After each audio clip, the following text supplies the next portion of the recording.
అదెలారా నానుకుంటా? అత్తయ్య ఈ తుపాకీలో బుల్లెట్ కన్నా పేలుడు మందే వేస్తారు. అది గొడుగులా బయటికి వచ్చి అందరి మీద వెళ్లి పడుతుంది. ఏమే, కాళ్ళు చేతులు కడుక్కొని ముందు వెళ్ళి టీ తాగు. కాళ్ళు కడకుండా లోపలికి వెళ్ళి కూర్చోకు. ఆ తర్వాత నీకు ఆ కోయిల్ దొరికిందిరా? దొరకలేదు, పీచకే దొరకలేదు. కానీ నేను కుక్క గురించి చెప్తున్నాను. పీచుగా దొరుకుతుందిలే. అత్తయ్య, నేను పెళ్లి చేసుకుందామని నిర్ణయించుకున్నాను. మంచి విషయమే. అవును, ముహూర్తాలు అవి ఇవి మీరే చూసుకోవాలి అత్తయ్య. పిల్లని చూడడం ప్రారంభించారా? అమ్మాయిని వెతకాల్సిన అవసరమే లేదు. చిన్నప్పటి నుంచి నాతో కలిసి చదువుకుని పెరిగిన అమ్మాయి. డాన్స్ పాటలని బాగా పాడుతుంది. మంచి అమ్మాయి. నా అత్తయ్య వాళ్ళ కూతురు భార్గవి, అదే నా మరదలు.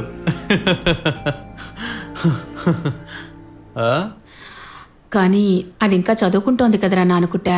చదువు ఇప్పుడు అయిపోతుందిలే. సరే, అయినా ఒకసారి తనతో మాట్లాడి చూస్తానురా, సరేనా? రే పప్పు, నీ నాటకం ఏమైందిరా? జరుగుతోంది, చూపించమంటారా? తెర ఇప్పుడు పైకి వెళ్తూ ఉంది. మన కథానాయకుడు ఔసేపు రిక్షా బండిలో వెళ్తూ ఉన్నాడు. ఔసేపు రిక్షా బండిని తొక్కుతున్నాడు. ఒక మూలన రిక్షా తిరిగేటప్పుడు మన విలన్ తోటి కథానాయకి సైకిల్ మీద కూర్చొని తప్పించుకొని పోతూ ఉంది. విలన్తో పాట కథానాయకురాలు. సార్కి బాగా అర్థమైంది. ఇదే సార్ నా కొత్త నాటకం పేరు కూడా, విలన్తో పారిపోయిన కథానాయకి. కథానాయకురాలు విలన్తో పారిపోతున్నారా? అవును సార్, మీరు భలే. కథానాయకురాలు విలన్తో పారిపోతున్నారా?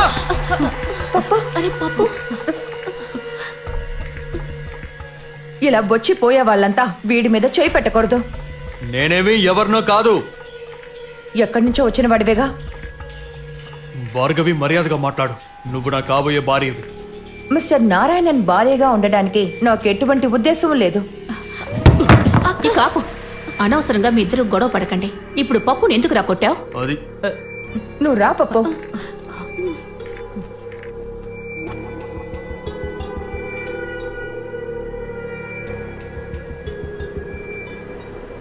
పెళ్లి చూపులకొచ్చాడా? తెలిసిన వాళ్లే.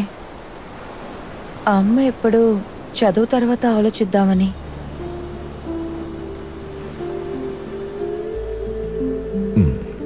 అయితే అదే అంతే. చదువయ్యాకే పెళ్లి గురించి ఆలోచించాలి. ప్రస్తుతానికి ఈ ప్రసంగం విందాం.